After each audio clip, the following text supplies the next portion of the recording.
I want to welcome everybody here to this talk by Donn Teske. It was a request that he look into Major Jenkins. And I remember who made the request, so he better walk in pretty soon. That's what I'm thinking. If not, you'll have to remind him. But we're pleased to have you all here, and it's interesting how our history around here keeps evolving. And tonight, as we hear about Major Jenkins and all the different little parts of his life, it may fit into some of our family history that we have somewhat documented over here. So we're once again pleased to have Donn here with us to share. Donn? Thank you, Debbie. Hey, yeah, I've always been a little bit fascinated with Major Jenkins since I read about him in Old Settlers' Tales, and then I think what led to the request that I do further on Major Jenkins was this is the 2 paragraphs that was in Old Settlers' Tales about Major Jenkins and his family, and from that and my ramblings around with my job travels and my speculation, I wrote a whole story a few years ago about Major Jenkins and the Sand Creek Massacre possibility and the Washita Massacre in Oklahoma, Washita, and so I put a story together on that.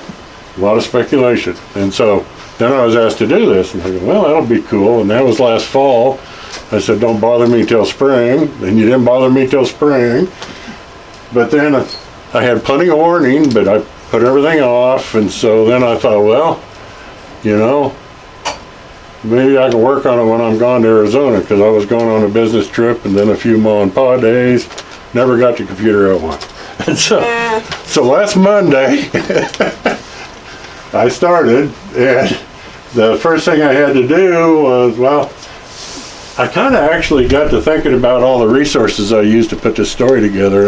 Yeah, maybe people would kind of like to see that. So, you know, got to Onega Historical Museum. I spent an afternoon in the Potawatomi County Register of Deeds. I contacted the Union Pacific Railroad Museum. I spent an afternoon at the Kansas Historical Society Archives. I spent a couple hours at Manhattan Public Library. I use newspapers.com a lot, ancestries.com. So, and then I started out at the State Library in Kansas because I had to testify on a hearing down there. Can you all hear me good enough? I'm not hollering very loud.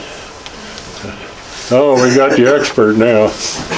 You be sure and correct me whenever I'm wrong. That's a former to drop of water, ain't it? No, I always appreciate your input. I learn something every time. So anyhow, these are the resources that I used to put this together over the past week.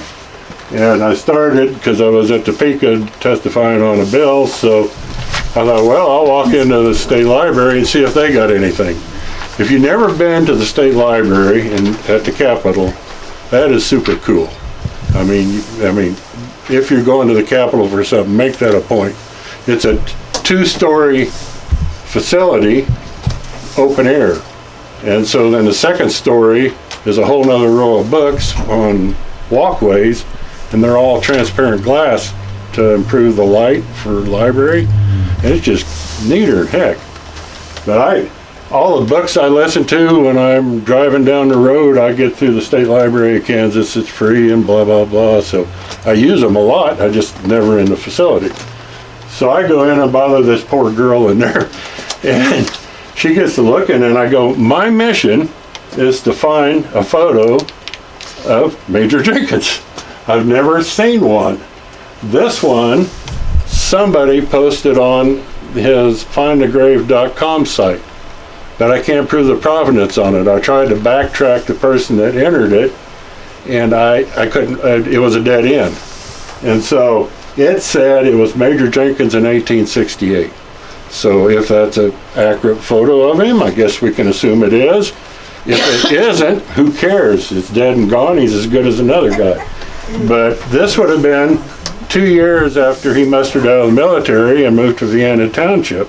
And so this would have been when he was around here and in his 40s. So anyhow, she came up with no pictures, nothing. And she was, that can't be. We have pictures of everybody. You know, it was that way. But you come up with this one article, and that was a nucleus to take me forward. Because it pointed out that he was appointed commissioner of the penitentiary service until 1874. Well, it said that vaguely in Old Settlers' Tales. But then it was in 1871 he was appointed commissioner, or he was president of the State Board of Agriculture from 1879 to 1885. And so there was another hint. And then I never could figure out what he did for a living.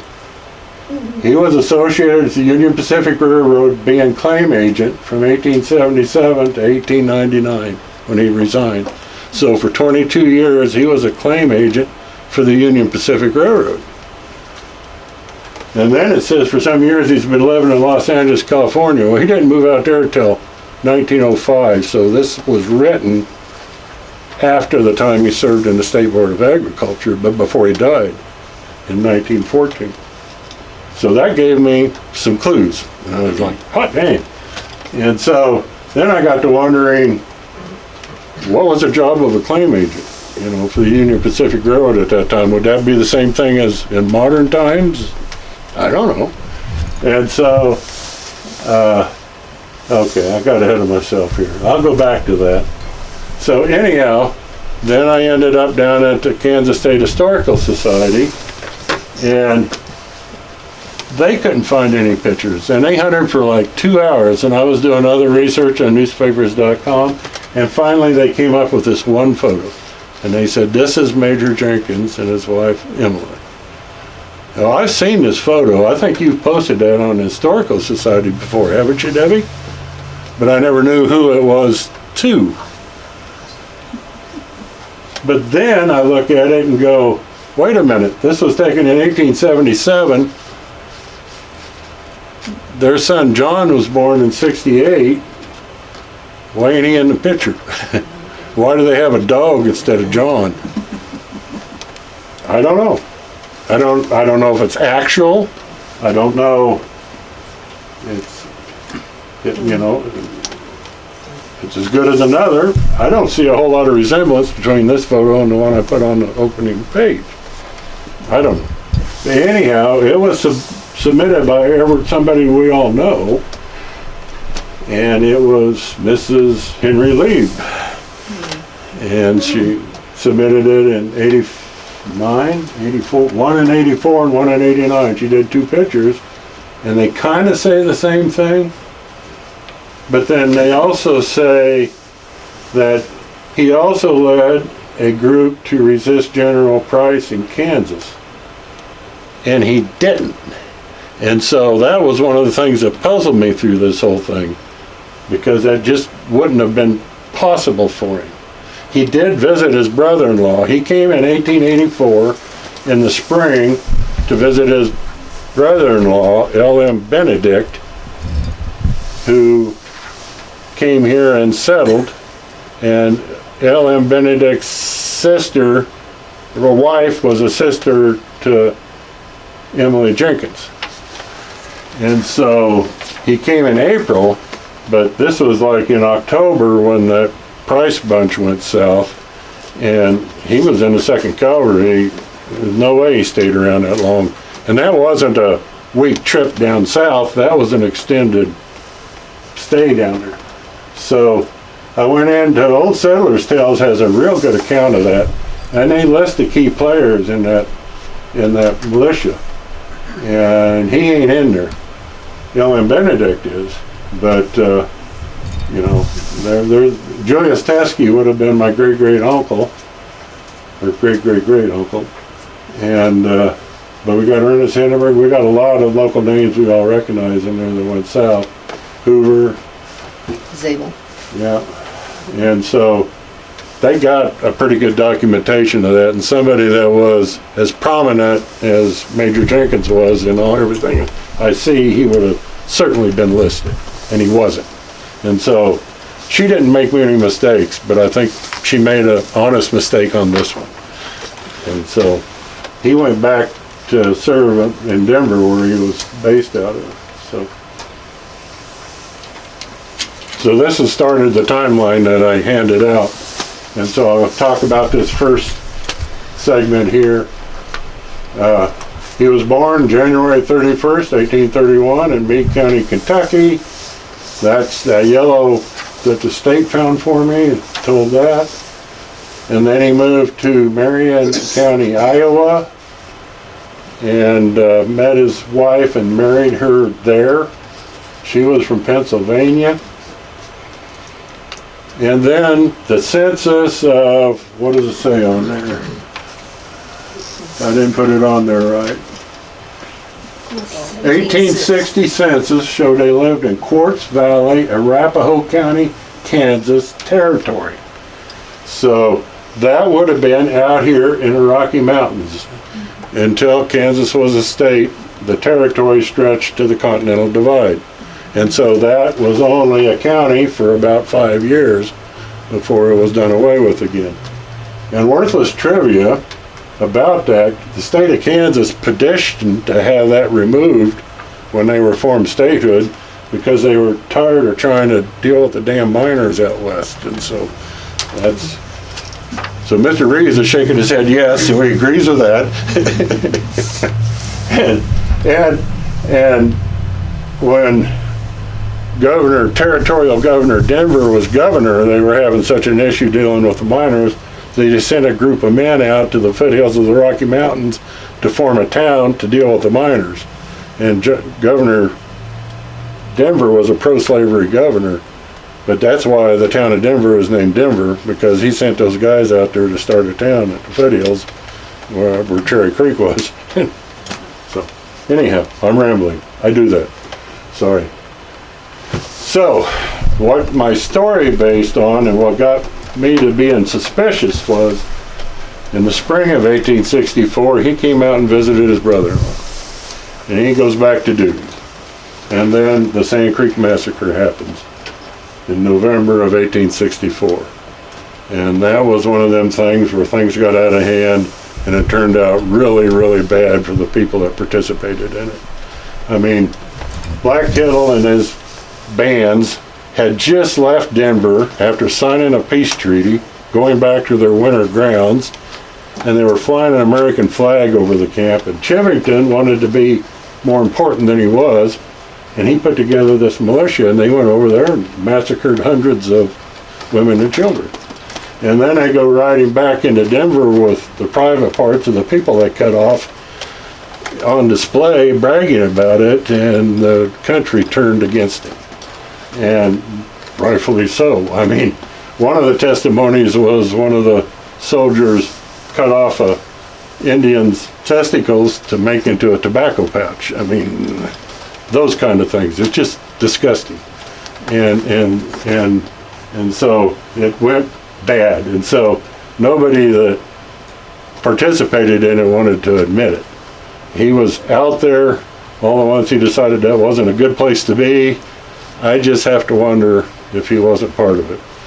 He was supposedly part of the 2nd Colorado Cavalry. And during the Civil War, the 2nd Colorado Cavalry was posted on the western edge of the Civil War, which is in eastern Missouri. But he was never posted outside of the Denver area. And it turned out, as I found out this last week, he didn't get appointed to the 2nd Cavalry until 1865. In 1864, he was in the 3rd Infantry of Colorado, and the 3rd Cavalry is the ones that did most of the mass mutilations. And so I seen a list of all the soldiers that participated in it, and he wasn't in it. So if I was honest in this presentation, I'd have to say the proof shows that he wasn't in it. But I just have a gut feeling maybe he was. But that's just me. But I'm rambling. So, then we get to the Cow Creek Indian Battle, and this really happened. I've checked this through several sources. This is actually the document of it that Major Jenkins supplied to Creekover for the Old Settlers' Tales. So this was in the Old Settlers' Tales. And this was done by the military. and it's pretty glorified. It's kind of like an old West Western. They did everything heroic and shot 1,000 Indians and blah, blah, blah. But it's fairly accurate. Cow Creek was about where Great Bend is now. And so the mail stage, they were escorting the mail stage. He was a Lieutenant Jenkins, and he had 7 soldiers with him, and they were escorting the mail stage and got attacked by about 100 Indians.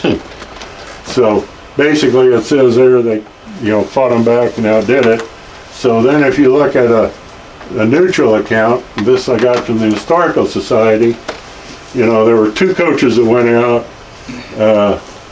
The first coach was full of the soldiers escorting them. The second coach was farther back, and it had the passengers and the mail. As soon as the second coach seen the first coach get attacked by Indians, they go beating it back to the fort because they were only a few miles out of the fort and get more help, and then they come back and shoot the heck out of the Indians. So that's not quite as glorious, but it kind of was basically the same thing. And Lieutenant Jenkins was involved in an Indian battle. I don't know how many others, but he was that one. And 2 of his men were wounded by lances thrust through the stagecoach windows. So, I mean, the Indians that were attacking them didn't even have rifles, question mark. But he was a lieutenant at that time, and for this he got promoted to captain. So when he mustered out of the 2nd Colorado Cavalry in the spring of 1866, he was a captain.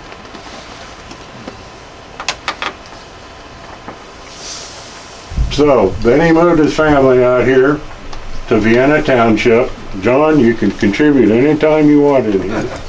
But I spent an afternoon at the Register of Deeds. Those poor girls over there. I walked in there, you ain't gonna like me. and pretty soon they got into the mystery and the research, and then they went back and got more books, and it turned into a great afternoon, but I didn't leave till the doors were locked. And I went through all of Vienna Township, and I didn't go through any more than that because I ran out of day. That takes time. They don't have any cross-reference. But these are the tracts of land that Major Jenkins was involved in through the Register of Deeds. Now, this is interesting because the one tract where he lived, where John was raised, and where your son lives now, I never found any transactions at the Register of Deeds, but that was his house. And so, yeah, you should have brought your deed along. And things got registered vaguely out there. I mean, in one instance, I found where he sold a quarter of land, and it never showed where he bought it or got it from the government. I mean, I was tracing it all the way back to the United States government or the Union Pacific Railroad selling it, and I never found where he bought it. And so I could have missed it, or it just didn't get recorded.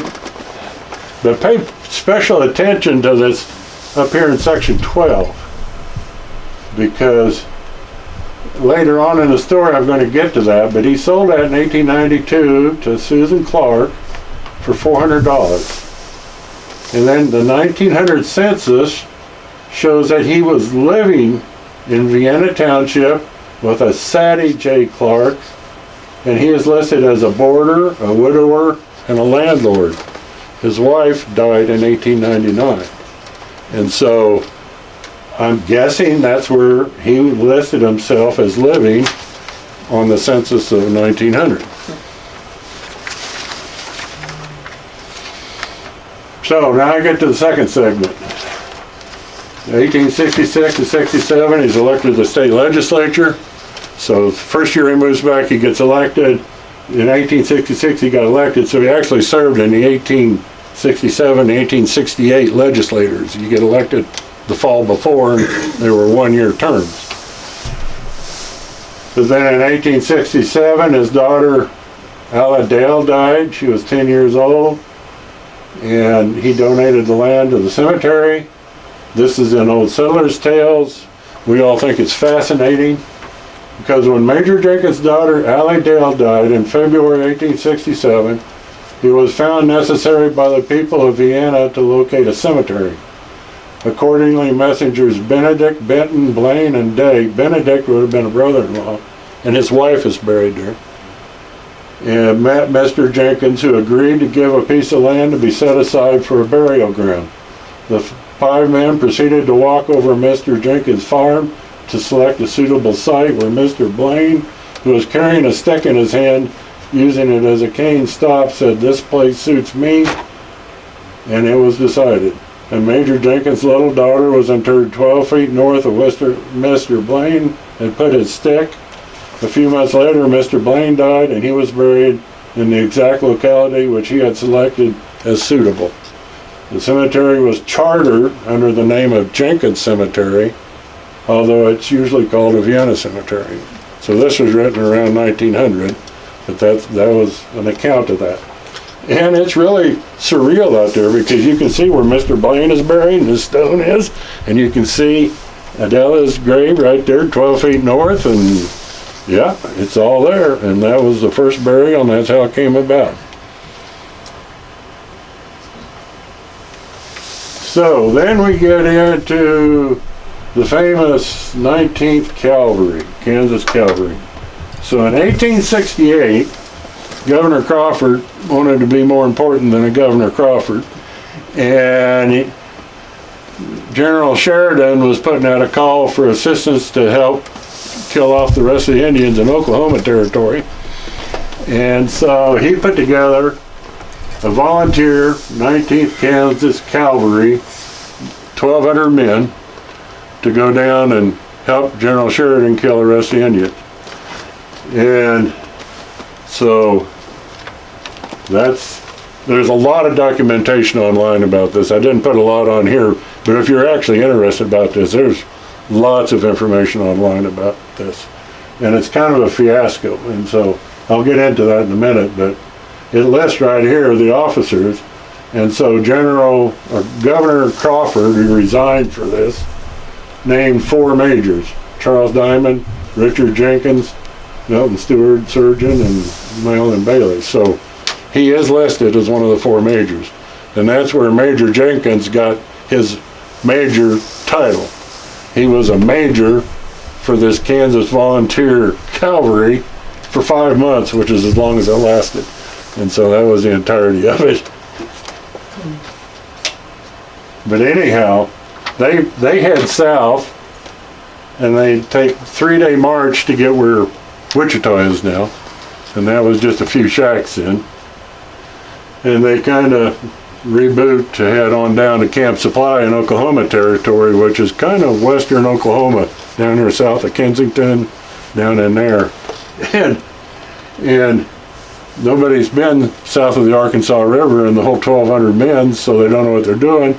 So they hire a guide, and they take off through the chalk hills down there by Medicine Lodge, and a blizzard blows up and they get lost.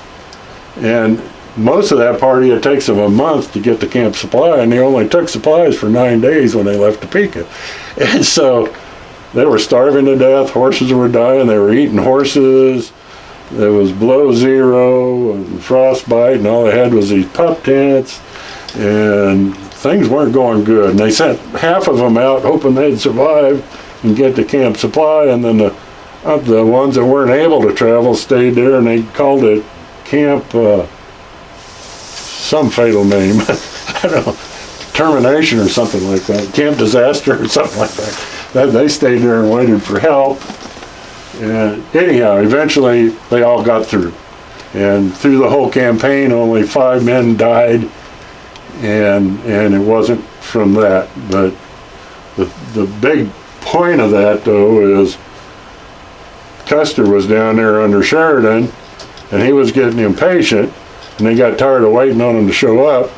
So the morning the first bunch pulled in there, that morning Custer had left to fight Black Kettle again.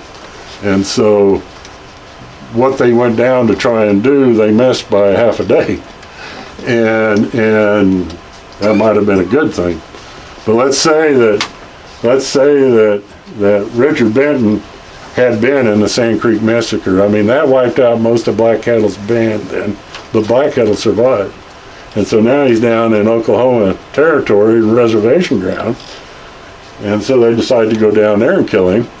And they succeeded that time, but if Richard Benton was in the Sand Creek Massacre and wouldn't have been a day late here, he would have been on both of Black Kettle's massacres, which is a little ironic. Questions, comments? I don't like being a one-sided talk here. Am I lying? Yeah, I get to do a lot of roaming around with my job, but I've walked the Sand Creek Massacre site. I've walked the Washita Massacre site, and I've studied how it was done and who did what, and looked at the rosters, and this is just a little surreal that we have an Oneida connection to all this. So this is a Frederick Remington depiction of the Washita Massacre, and that's kind of the way it was. I mean, and even that said, later on that day, Custer almost got wiped out there because he tried to push it too far, and turned out there were a whole lot more Indians down that valley than he thought, but he got away from that one. And this is a comment that I found in the Library of Congress. So, Samuel Crawford organized the 19th Kansas Volunteer Cavalry, blah, blah, blah. But the 19th Cavalry wasn't part of it. They didn't get there in time. But all that said, they were down there for some time and stationed at Fort Hays some before they went back home. And one of the things they did was, and it says it in Old Settlers' Tales, is they helped Custer rescue 2 white women that had been captured. And it really kind of wasn't some magical thing that Custer did. They were all dying of hunger down there because they got run out of their camps and they didn't have their winter food and they were freezing, and they turned the girls back over to the soldiers. But this Sarah Catherine Brooks was a young girl by Concordia, Kansas. It was actually by Clyde, Kansas, where she was captured by the Indians and taken captive. And so for 5 months she was a captive of the Indians, and then she was rescued back. Well, once you start thinking about Clyde, that kind of brings it home. They're in our sports district. And Moses Day used to go out by Waterville and sport buffalo hunt out there in the wilds, and the wilds were that close back then. And so she actually, and it says it all in here, but she ended up marrying a local guy there by Clyde, and they had a bunch of boys, and she owned a bunch of land before she died in the 30s, and she was a school teacher at Clyde, but for 5 months she was a captive of the Indians in Oklahoma. So that kind of brings it all full circle again.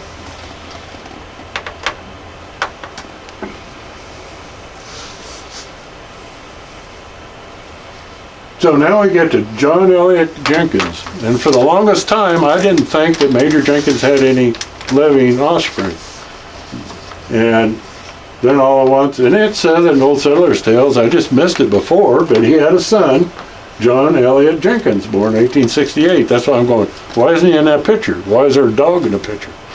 I don't know that. But he was a famous artist.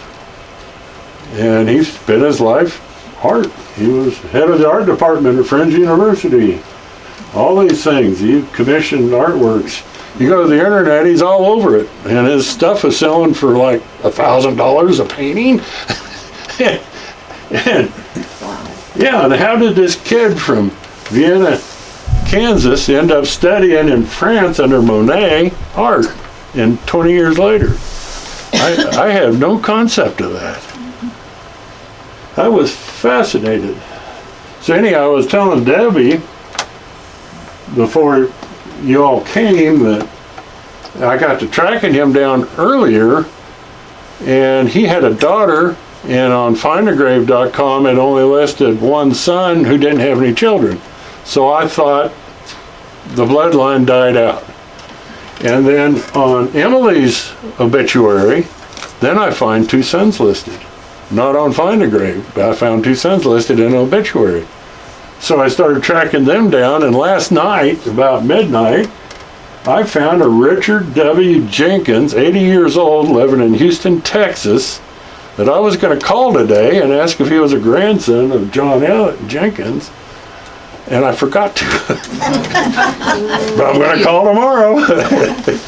There may be some living descendants out there. And if so, he'll be named after his great-grandfather. And he's 80 years old, so can't waste any time there, you know. The Topeka Public Library has one of his paintings, or several of them. That's what it says. I ran out of time to check it out. I asked if the State Historical Museum did, and the archive side didn't know anything about it. They said the museum side might, but you know, it's closed for renovation. But anyhow, he does pretty good landscapes, and that's what he was known for. I seen a couple of them he did of portraits, and I wasn't that impressed. But, you know, he made a living his whole life painting since a kid from Vienna. Of course, we all know Oswald made his life painting too, and who would have thought that? Yeah. You never know where talent's going to pop up. So then, all this does is a 1872 newspaper clipping says Richard W. Jenkins at Vienna was named postmaster in place of J. Charles, who resigned. So in 1871 he was named postmaster of Vienna. If you look back on the maps where he owned everything, if Vienna actually was where y'all tell me it was, he owned all of Vienna where it was located. So now I'm back to this again. So he was appointed commissioner of the penitentiary, served in it until 1874, and he was president of the State Board of Agriculture from 1877 to 1899. But then I found out he served on the board from 1873 to 1889. And at the end of the talk, that comes into play, so remember that.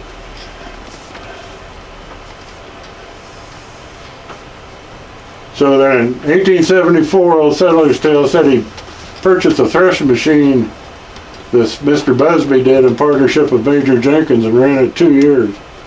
And he says he once took the machine into Nemaha County where belts and one thing or another were stolen. Turned out to be a poor paying investment.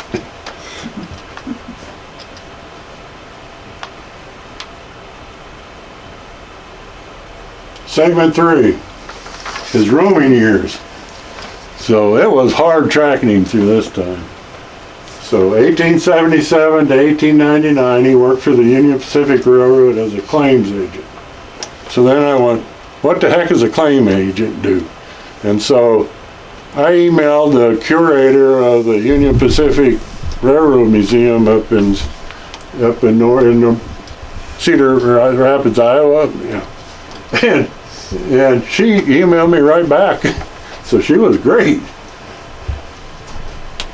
And she said, so claims agents work internally on the railroad with employee injury claims, as well as externally with customer or the public's claims against the railroad. I've attached an example of a claims ledger paid detailing compensation paid for cattle struck by a train.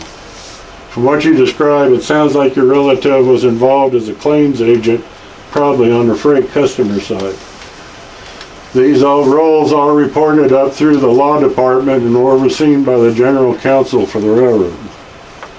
So what she sent me as an attachment was, it's a little hard to read there, but it was basically paying for a cow and a yearling bull that got hit by a train and compensated for it. I have a feeling that he was maybe a little farther up the food chain than just a claims agent like that, because when Emily died, she died in Topeka, and the last part of the obituary was, the railroad having been cleared of snow, the funeral car placed at the disposal of Major Jenkins for his friends by Superintendent Brinkenhoff of the Union Pacific Railway started at 2 o'clock on Friday on the return trip with every attention possible given to their comfort. And that was a special funeral car that the superintendent provided for Emily to be transported back to Onega. And to me, the superintendent of the Union Pacific Railroad wouldn't have done that for just anybody. I don't know, but this is my speculation again, but it caught my attention. So, the 1880 census shows that he lived in Garrison with his wife Emily and son John. So Old Settlers tells that he had to start traveling with his job for the railroad, and his wife decided their new house that he had built for her was too nice to leave in tenants' hands, so they sold it. Well, this is when they went on the road. And so Garrison is under Tuttle Creek Reservoir right now. So that's where the census found him in 1880. So in 1882, the Clay Center American Legion muster roll lists him number 1 on the list. So he was part of the Clay Center American Legion in 1882. Whatever the muster roll is. So then Emily died in Topeka where they lived at that time. And in like 3 or 4 slides I've done the entire obituary here that's in small print on the right side. I can read it all. You can all read it later if you want. It's actually fairly moving. I mean, she was 5 years older than Richard Jenkins, and she died 72 years old, brain hemorrhage, blah blah blah, and then it tells a lot of the history of what I've just shared about Leavenworth and Oskaloosa, Kansas, and Pikes Peak and Denver. And then they resided at Colorado at Central City and Boulder. Central City was a post office for when they lived in Arapahoe County. Then in 1866, you know, in it they don't mention anything about Sand Creek, of course, but they also don't mention anything about Cow Creek. So, but it's her obituary, and that's probably rightfully so. But they're telling everything else. Then said Sunday morning, after having dressed herself for breakfast, she was taken ill and proved to be a hemorrhage of the brain. And So she was buried next to her children there in Vienna's cemetery, correct? yes, that's my understanding. And it was during a blizzard, or the middle of a blizzard, so it gets into this.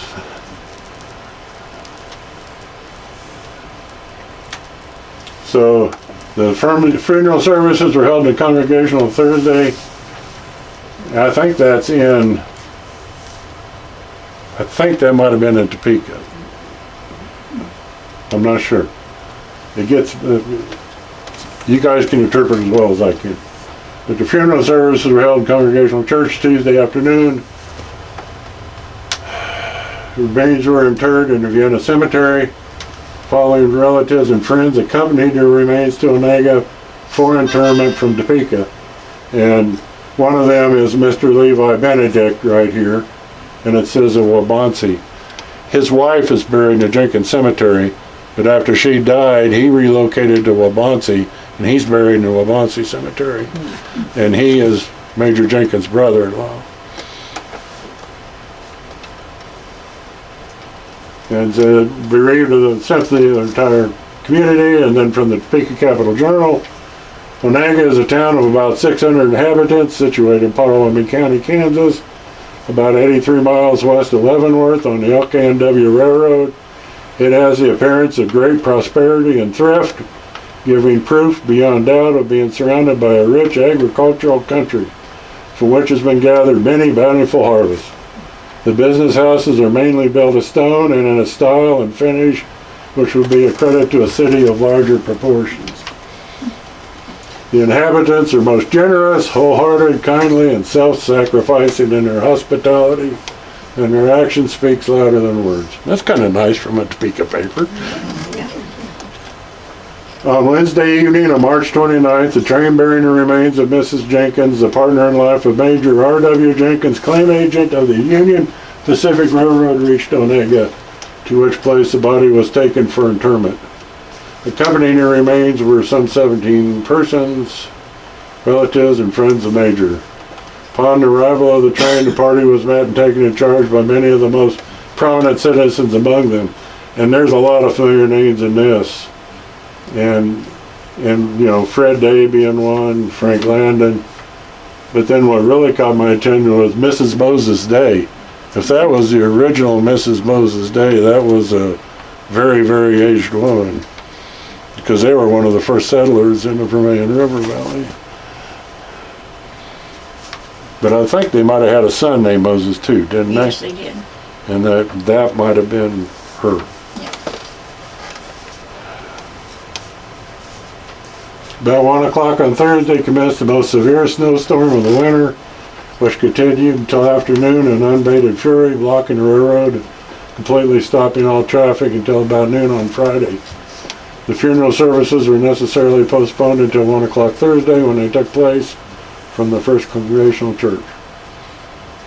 And then it gets into all the Masonic rites. He was a strong Mason, and I found article after article of his Mason activities. That says that they came to Onega on Wednesday and the funeral was on Thursday, so the funeral was here in Onega. That's right. You're right. Good for you. You said I figured it was Topeka.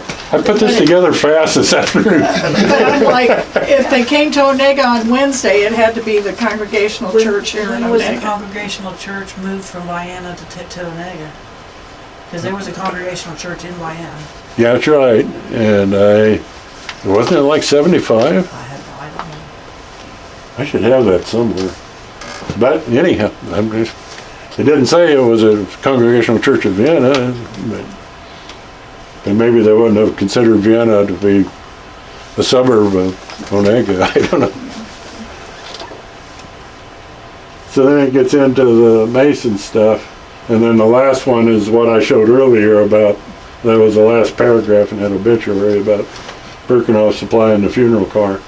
So I just think that's a really big deal. Also, if you stop and think, we're supposed to have snow tonight. This is Yeah. March 29th.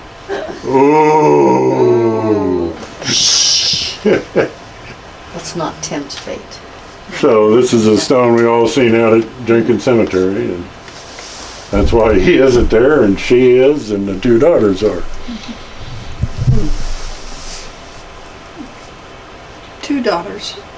Yeah, she Yes, had she lost another two. girl that died the same year as, You know, on each side of that stone, one daughter's on one side and one daughter's listed on the other Okay. side.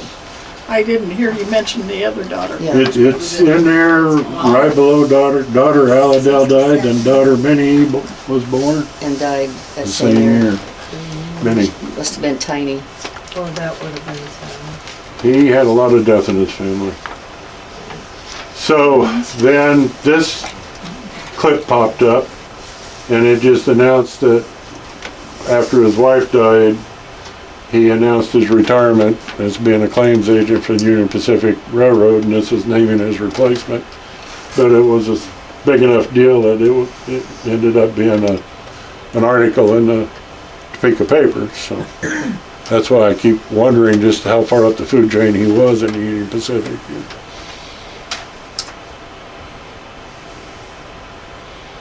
Said he has made his home at the Union Pacific Hotel in North Topeka for some time. For several years he has made his home at the Union Pacific Hotel in North Topeka. See, I didn't notice that before. Now I know in Topeka where that was. So was Mrs. Jenkins with him, or was she? She was living with him and died in Topeka Okay. of the hemorrhage. Okay. So then I go back to that 1900 census showing him living in Vienna Township. That was a year after she died, and it shows him living with a Sadie J. Clark, and he had sold this one piece of ground to a Susan H. Clark.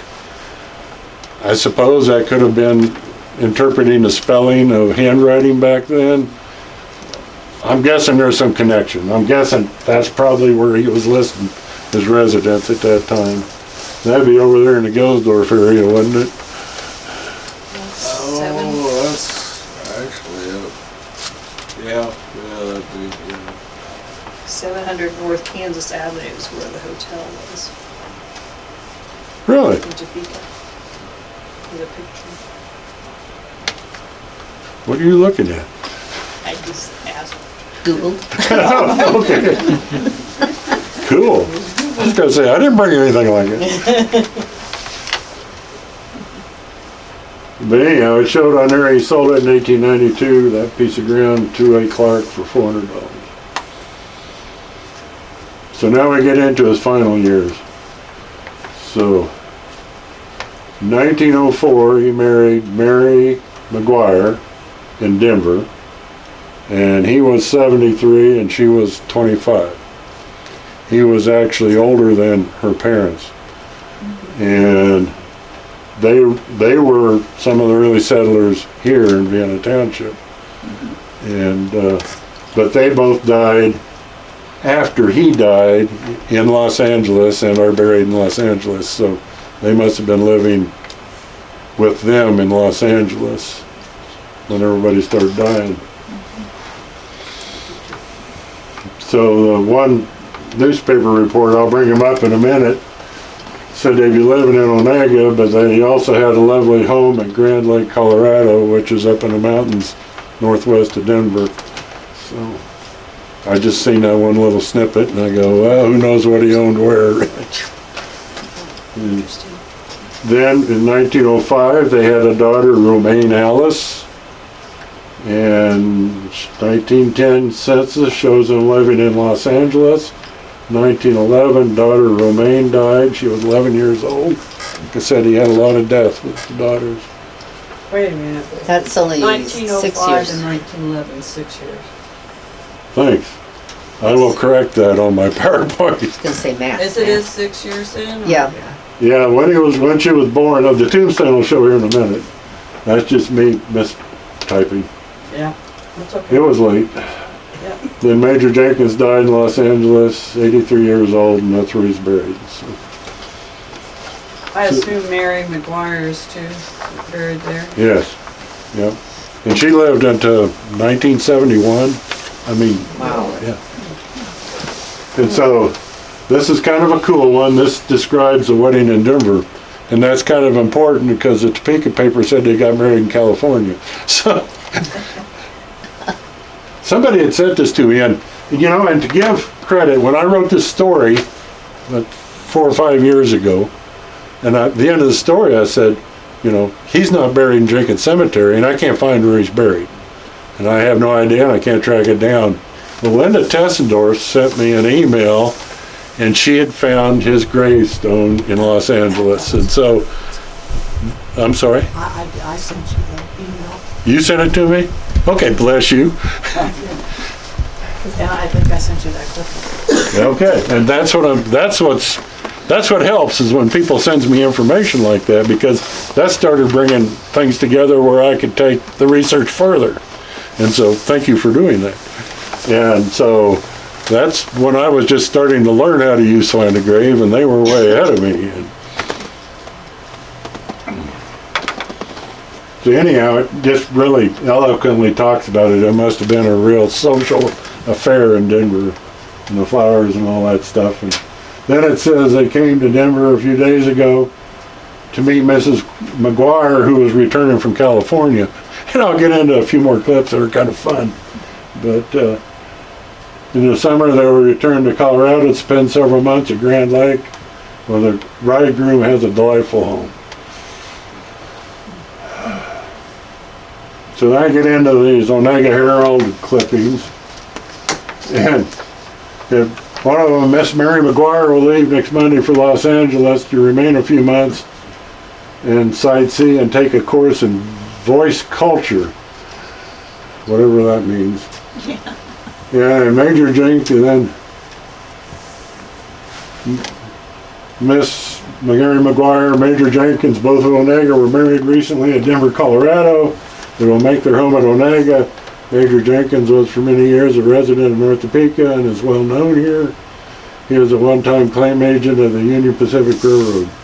It doesn't say a claim agent, it says claim agent, you know. That kind of,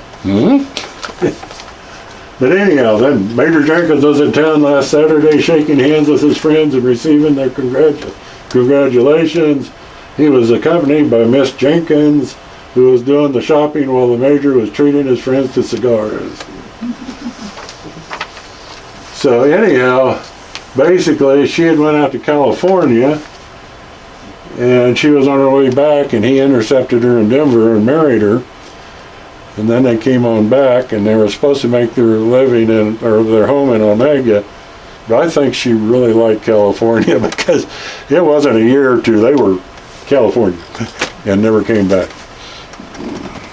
I found a 1908 census of something that listed them living in Clay Center, Kansas. But it's so odd and doesn't fit the mold, I just kind of question it. I didn't even put it in here, but I did find that. Well, Don, if he was listed on the JR muster roll in Clay Center, that, you know, that would make sense that they lived there for him to belong to that organization. Yeah, I think he did at one time in 1882. That 1908's a long time after that. Uh-oh, my daughter's raising her hand. Well, who were Mary's parents, Mary McGuire's parents? Got it right here. Moses and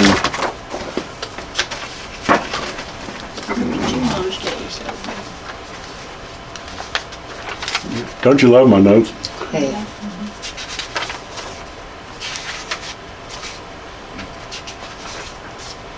Mary Alice McGuire, father Moses M. McGuire. He was born 1833, died 1917. Mother was Diana Felindia Sutton McGuire, born 1837, died 1919. So Major Jenkins died 1914, so they both outlived their son-in-law. And they're all buried out in Los Angeles. Moses was born in Ohio, and Diana was born in Indiana. That answer what you wanted? Cool. So do you know, did they have any connection to the McGuires that are here now? I think they do, yes. I'm pretty sure. I mean, they lived here most of their life, and I would bet money they're part of that bloodline, and probably could be tracked. it's a time for another day. So, and then here, Miss Mary McGuire, Major Jenkins, both of Onega, were married recently at Pasadena, California. They will make their home at Onega. Major Jenkins was for many years a resident of North Topeka and well known here. Was one-time claim agent of the Union Pacific Railroad. Again, it doesn't say a claim agent, he says claim agent. Sounds like he was in charge of the entire department of the railroad. I would guess that his travels made him some money, probably. And man, he was, when I was at the Register of Deeds, he played that game well. He was buying and selling, and there was one piece of land he bought from a guy for a set amount with a warranty deed, and a month later sold it back to him for the same amount with a warranty deed. And it's just like, I don't know what they were all doing, but it was kind of like what I was doing in the 1980s. But yeah, and he didn't hesitate to mortgage land. He put a lot of mortgages on his land through the years. And, you know, that one as high as that one quarter, he had as much as 2,500 mortgaged on it at one time in the 1880s, and so that's a lot back then.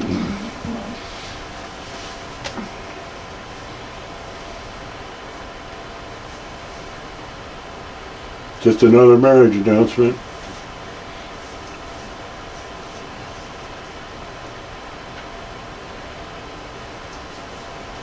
They, you know, when I read this, it reminds me of oh, what's his name out at the Garden of Eden, Dinsmore?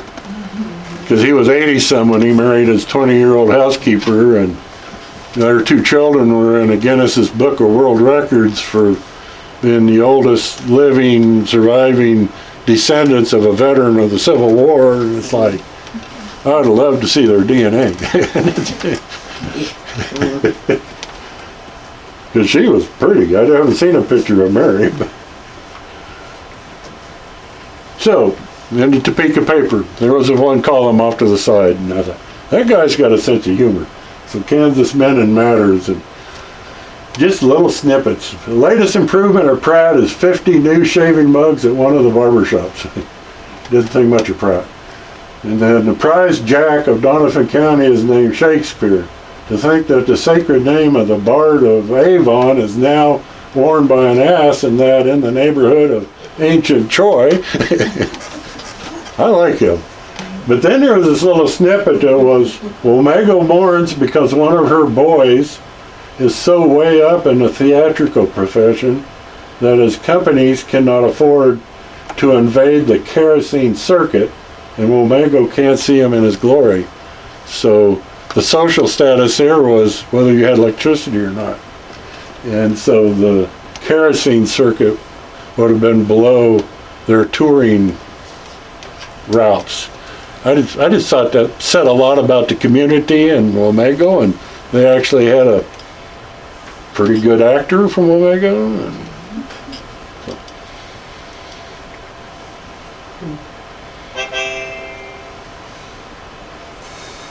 I got to correct that one too. So there's where I put it, Debbie. His new in-laws, Mose and Diana McGuire, both early settlers of the Vienna area, both outlived their son-in-law, who they were younger than him, and are both buried in Los Angeles. Mary lived until 1971.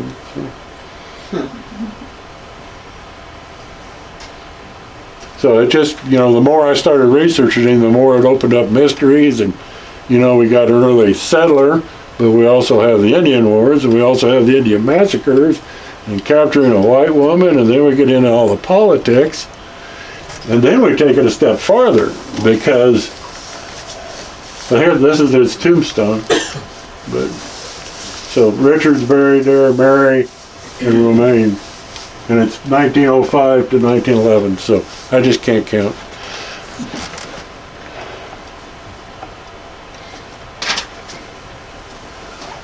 And then this was in the Onega Republican of 1901, and it was this whole article, and the reason I put the whole article in here is that when I started reading it, it was Old Settlers' Tales. It was Crickover, and so I'd always heard that that was a series of articles in a weekly newspaper that got put together in a book, and that's exactly what it was. And this is the Onega Republican, Historical and Biographical Pioneer Sketches, and this is one of Crickover's stories in the Onega Republican. And then at the bottom of it, this little snippet right here, it says, beer or no beer, the Onega log rolling will be the event of the 1901 Pottawatomie County Fair. August 28th is the date, so beer or no beer, they were going to do log rolling. Was there a prohibition at the time or something?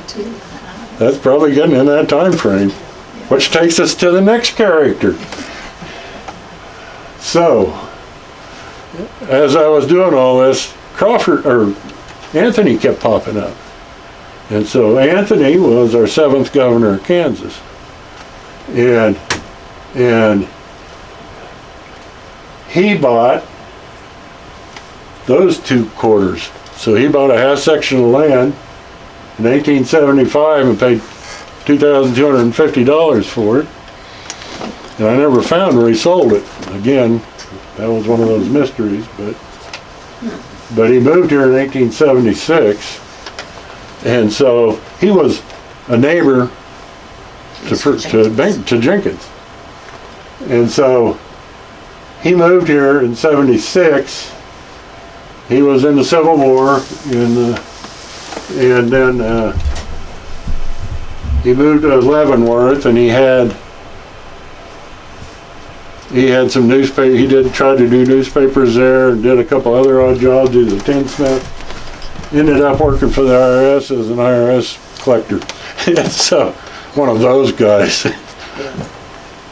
But anyhow, he got appointed, and it says in here, to the State Board of Agriculture. And he was appointed before Jenkins was appointed, so Jenkins and Anthony would have been serving together on the State Board of Agriculture before he ever moved here to Vienna. And I couldn't find anything about him farming before. To my knowledge, that was the first farm he bought, was here in Vienna County.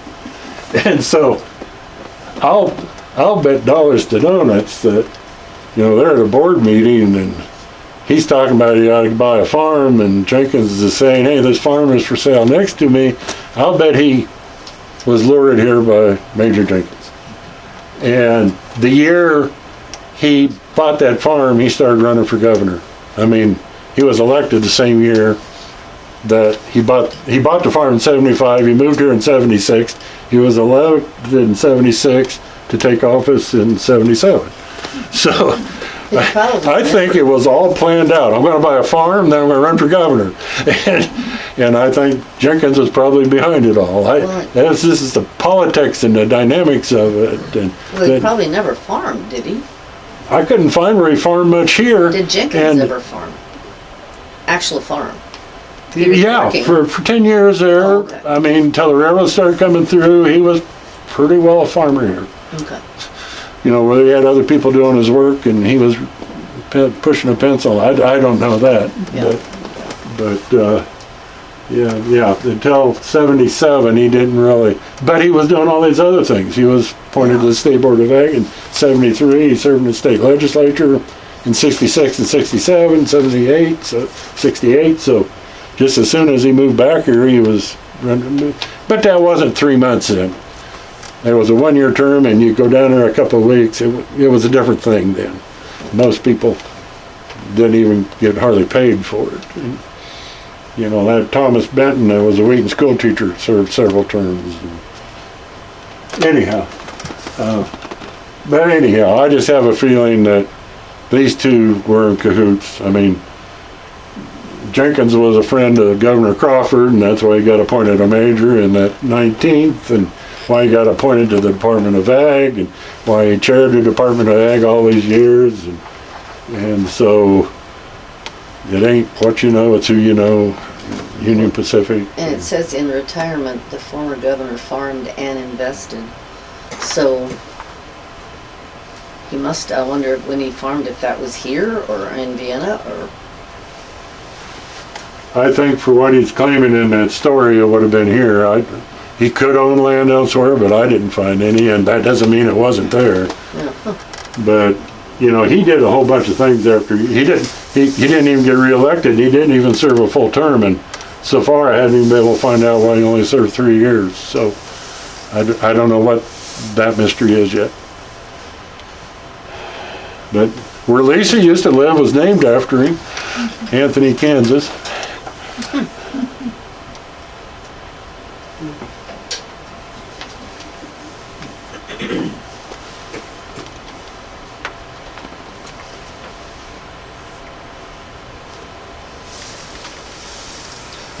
Maybe didn't talk as long as usual. Is that good? No, thank you.